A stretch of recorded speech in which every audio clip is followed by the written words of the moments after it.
You've seen that the Majestor can off-road, there's no doubt about that, but the Majestor story has a lot more on offer. This is the new MG SUV. It's called the biggest, tallest and widest in its segment. Now MG says that this is an all-new segment D+. It sits above the Gloster in its own lineup, and that makes it above the Fortuner as well, which of course is the segment leader. So what does the Majestor have to offer? Come closer and let's take a look. The Majestor is imposing, over 5 meters long, over 2 meters wide and the tallest in its class. This has quite the road presence, and I have to say the design is quite imposing as well. Massive grille here. I think this one really takes the cake when it comes to making an imposing stance. You have the Dragon Eye LED DRLs that run right there. That also extends inside the grille. This is quite new and quite likable also. Split headlamps, of course. You have the fog lamps integrated there and LED unit. And I have to say it's a massive face. This one really knows how to make a statement.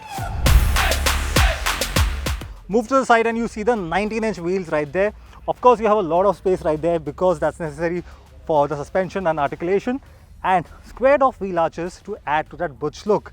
Now in profile, this is a massive SUV, over 5 meters in length like I said, but the wheelbase itself is nearly 3 meters long, 2950 mm. That's how long the wheelbase is. Of course, this is a 3-row SUV, so you will need a lot of that space. Come to the rear and yes, you see a lot of the changes compared to the Gloster. Now you have the connected lights, you have the wraparound tail lights, all of that in place, and the massive Majestor brand. MG does not do things subtly. We've known that with its other cars, and that's the case here with the Majestor as well. Now, where does the Gloster sit and where does the Majestor sit? The Majestor will be the new top of the line SUV from MG. The Gloster, I feel, will go away with time. Internationally too, this is a replacement to the Gloster, depending on whatever name it has in that market, and I think that is also going to happen in India. Now let's quickly show you what the interior looks like.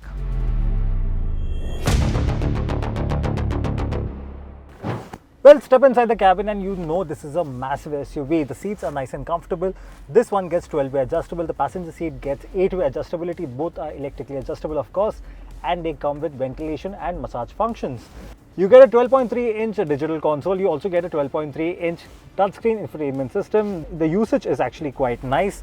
I do like the feature, and of course the 360-degree camera that actually has quite good output that way.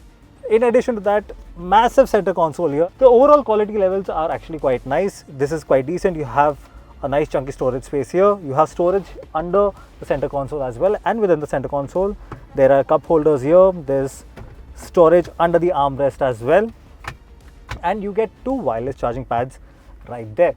This is what the key looks like on the MG Majestor, and in the 4x4 top variants you also get the dials for the terrain mode, and of course from 4 high to 4 low and automatic that you can change over here, and you can choose between sand, snow, normal modes using the dial over here. You also get the 3 differential lock buttons, the front, rear and center, again mounted in the center console. The overall quality levels are decent. Like I said, you have your gear selector mounted as a stock on the steering wheel, and overall the cabin is a nice place to be in. It's not overtly luxurious, but I think it's fit for the job. The second row is quite spacious. You have ample of room here. Of course, you have that panoramic sunroof adding to the sense of space, and rather large window line. Now in addition to that, you get a center armrest. This is of course a bench in this 7-seater version. There's also a 6-seater version with captain seats in the middle row to make things even more comfortable.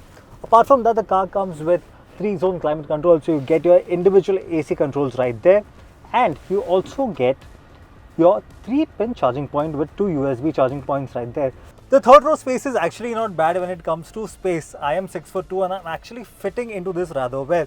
Of course, I don't have a lot of under-thigh support, but I get this massive quarter glass that adds to the sense of space. There are 3-point seat belts and adjustable headrests, and I get individual AC controls with cup holders. Now you get about 340 liters of boot space with all 3 rows up, but you can drop the seats down like that, and this liberates up to 1350 liters of boot capacity, which I think is very nice. And of course, you have the second row that can be folded as well, further opening up more cargo room.